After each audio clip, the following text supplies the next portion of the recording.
Thank you so much, man. That's a little bucket list thing ticked off my list of guitar players that I want to jam with. Wow, well, okay, thank you. Yes. So, anyway, welcome to GuitCon. My name is Joss. I am here on behalf of Hughes Kettner as an artist, and we are checking out the Black Spirit and everything to do with the Black Spirit. And I have a rather large inspiration to me throughout my guitar playing years at the moment is Mr. Simon McBride. Wow, thank you. What an intro, yes. I've never been an inspiration to anyone. No, I was just, because saying outside, I mean, it's always one of those things where I'm thinking to myself, like, should I say anything about the people that I like they're playing and stuff like that? I'm always like, I don't know, I never know how to word it or how to say it without sounding like an absolute gimp, But the thing is, it's a fact, unfortunately, Simon, that I am a fan. That's all right. That's fine. That's fine. I'll let you have it. And I was watching your playing throughout the when you were, I know you're enjoying Victory at the moment, right? Yes. Yeah, which is absolutely incredible. But I remember the days of your curly hair and your not so skinny self as well. That's right. Yeah, yes. I ate off the pizzas. Exactly, yes. Exactly. I remember those days when you were playing the triad. So basically, you're just insulting me now. You're just saying Simon, a fat curly haired person. You're basically, I am not the skills, but I am you before you're you now. Okay. The curly hair, the chunk. That's me, right? I just need to lay off the carbs. But anyway, well, I go off on a tangent. When you were playing the Triumph, and I remember seeing you do some clinics. Yep. I remember you done one. The first one I saw was when you were in Eastbourne at Bonner's when Bonner's was a thing. Okay. Bonner's music. yeah. I remember Bonner's. Bonner's music. Yeah. I remember when that was a thing, and I saw you do a clinic there.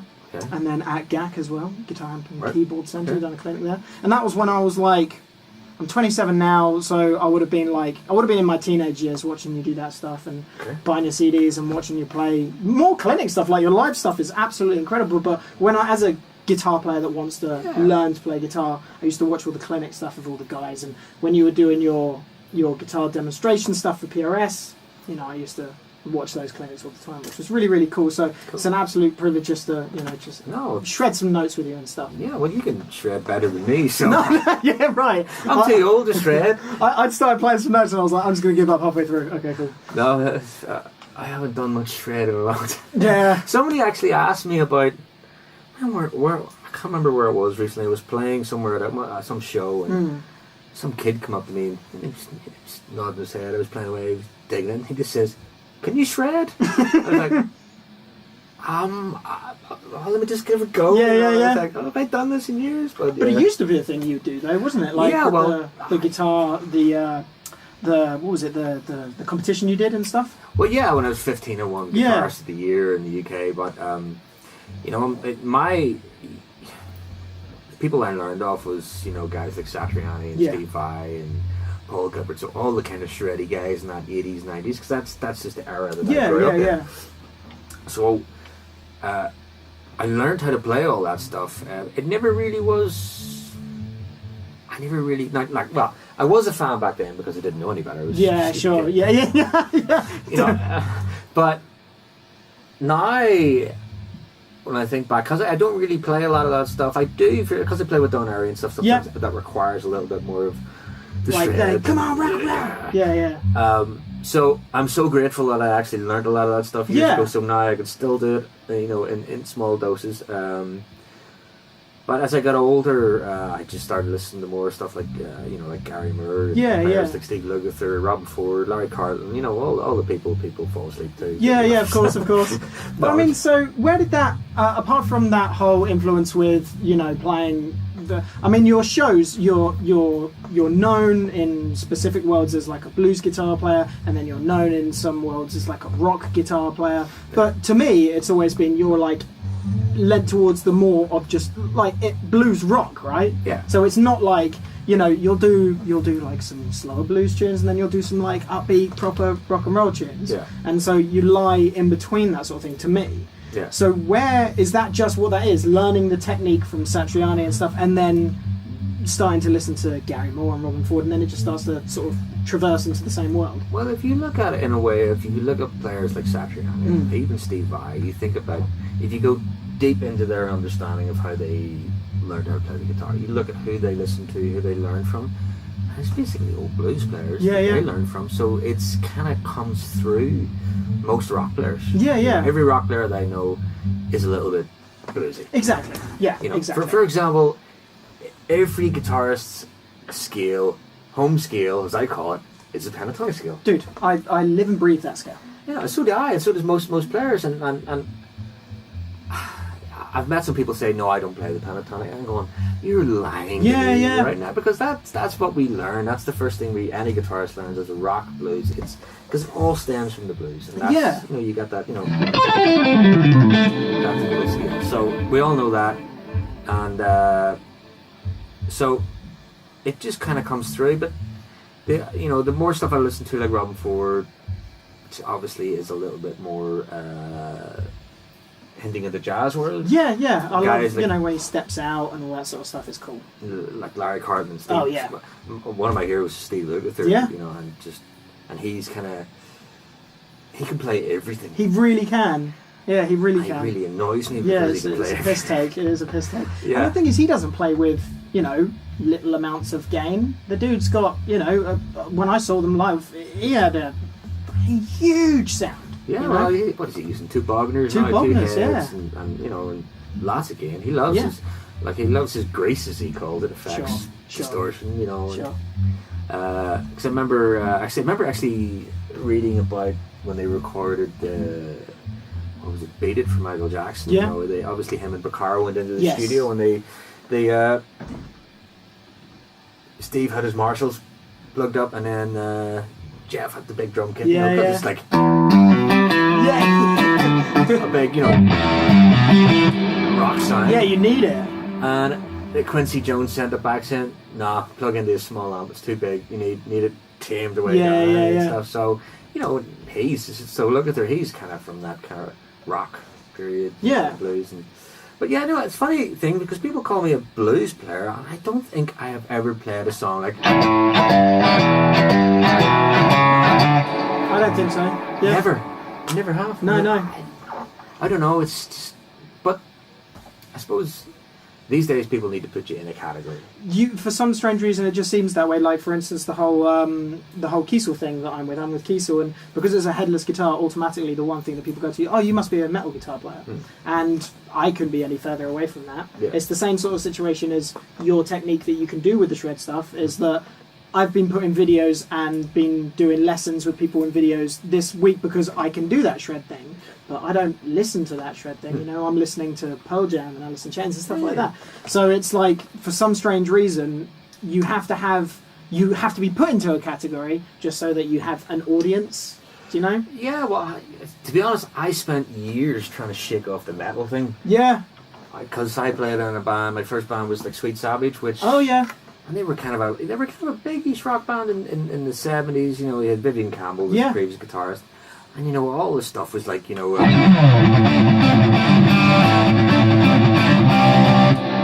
kind of 80s rock stuff. And I played that, and I just got labelled as a heavy metal guitarist. Yeah. I'm like, no, I play other stuff. And it was only till I got the gig with Andrew Strong, which is all stuff like.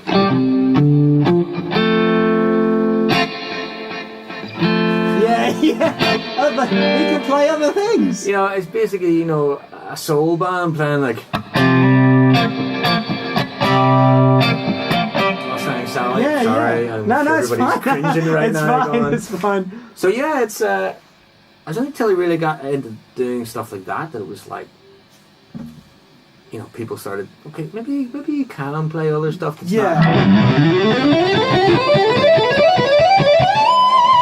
That's not just that. Yeah. I can do that, and it's great. But that's always the way. People just need to put you in a category. It's when it calls for it, isn't it? It's when it calls for that specific thing. And that's the only thing with the whole shred thing, is that if you can do it, and you can do it to a good standard, and then you do it more than twice, people are like, but you're a shredder, right? And you're kind of like, no, I can do it, but I can play anything else. So that's my explanation. Play, you're a great player. You've got a great touch, and I've no doubt if you played something in a straight sort of bluesy thing, you'd be great at it. I'm sure I'd be competent enough to do it, yeah. No, but you can't, because the thing is with being a good player is having the basics, is basically having the basic technique. If you can have a nice touch, nice bend, if you can bend and tune, you can do all the basic elements of it, you're a good player. All the kind of speed stuff and fast stuff or whatever, shred stuff, it's a bonus. Yeah. I wouldn't be able to play the way I play today if I didn't learn every Steve Vai song. Sure. I wouldn't have the technique to be able to play. Even like, it's not only having the technique to play like really fast picking patterns or legato stuff or whatever.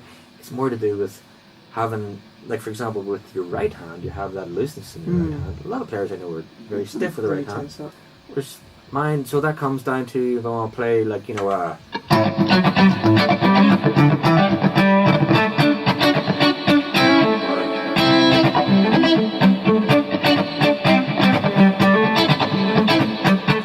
that feel, I've got that touch because I know it. I don't have to worry about this hand. I can focus now on, in that style, the muting. When you fret the chord, it's one less thing to worry about. So people will say they're field players and they don't do technique. It's like, well, that's fine, but don't put me down for for knowing the technique. It's people. There is technical players out there who use it a lot. Yes, of course. And I think towards the end of the 80s and 90s, we were all just bombarded with shred guitar. Yeah. And that's why when grunge came along, it was like, breath of fresh air. Yeah. We're going to do solos, it's like... Yeah, exactly. And that's a funny era, because when that came along, I hated it. I remember you saying when we were doing the Captain Meets thing at Anderton's, when I was at Anderton's, you said that. And I remember not being surprised because, there was some... It was as if, like, the first thing I thought was, like, Mike McCready, Pearl Jam. And I was thinking to myself, maybe not even that? And then you continued your... Yeah, I just grew up and stopped being an idiot. You said, okay, listen to it and go, this stuff's incredible. What was wrong with me back then? Like, I listened to Soundgarden, all that stuff, Nirvana, it's just like, that's just genius. As a lot of people say that about Pearl Jam and Soundgarden and stuff, because of the visual aspect of them, it was like, oh, they don't know what they're doing. Yeah. And then you listen to how Pearl Jam play, I don't know, Once or Even Flow and stuff like that, and you're like, they knew what they were doing. Well, the thing is with the guitarists in like Pearl Jam and Soundgarden and even Kurt Cobain to a certain extent, and if you, in comparison to say the guitarists that came before that, Steve Vai, perfectionist guitarists, they weren't as good. No. But their creativity was better. Yeah. In a more simple sense of, Steve Vai and guys like that are really, really creative. But it's crazy the way they play. But it's really, really good. They're just players who come along and they think of melody. It's basically they just went back to when it was like just Zeppelin. like writing songs. Yeah, when they had Zeppelin and Deep Purple and Free and all those bands. It's just great music. Yeah, just great rock music. Yeah, that's what it was. And I think really for me it was just more of this is too much of a shock. Sure. Going from shred, Motley Crue and all that stuff to what? What's going on? What's happened? Why are they not doing that? Yeah, exactly. Don't like this stuff, but yeah. So yeah, it's being a blues player. I always tell people I'm not really a blues player at all. I don't even have one blues album in my house. It's funny because one of my bass players, which I used a while back, somebody asked him in an interview. Actually, you know what it was? He got nominated in the British Blues Award for the best blues bass player. Right? Okay, I didn't realise that was a thing. Okay. There now. And they asked him, so how does it feel to be, nominated? And he says, I hate blues. And he pointed to me going, I don't even have his album. Yeah. I was like, oh no. Well done. Brilliant. Yeah. But, but I think the thing of the category of blues today has changed a lot. Like Bonamassa changed it all. He did. Bonamassa's a rock player. He is. When he first came out, his first album, or maybe his second album, Blues Deluxe, that was incredible. Yeah. It was all blues, but he came with that more of the rock field. You know, and so people kind of, that's why they say, like, somebody is a blues player, and go, no, I don't sound like Freddie King. No. Or Stevie Ray Vaughan. No. I'm a rock player. Most of the gigs I do is rock. Rock, yeah. You know, I play for Don Airy, Ian Gillan, Snake Charmer, all hard rock bands. Rock bands, yeah. That's it. That's fair enough. So, I mean, the main thing about us, well, I say us, I'm just a hired gun for Hughes and Kettner, but the reason for Hughes and Kettner being here is this Black Spirit 200. Yes. And the entire GuitCon is just littered with these amps and Hughes and Kettner branded stuff, which is really cool. And people's acceptance of this amp at the beginning was obviously a little bit hesitant, but now once they've tried it and they've played it, everyone's kind of like, oh Jesus, that's actually really, really good. So while we were jamming and you've played around with it and stuff like that, what do you think of it in terms of the feel, just on the one setting that you've been messing around with it? It sounds really, really good. It's is it all valve? No valves in it at all. Oh, there you go. I thought it was valve. Oh, there you go.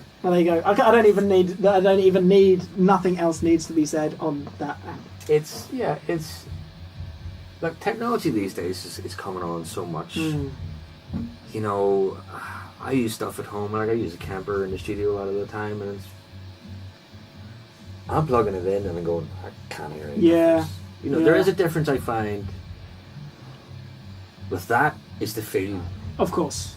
And you only really notice that when you play with it for a long time and not played anywhere near a valve amp. I did a 9-week tour last year and I used the Kemper, so it's digital amp for 9 weeks. Great. Yeah. Because we're using in-ears a lot of times, so it was really good.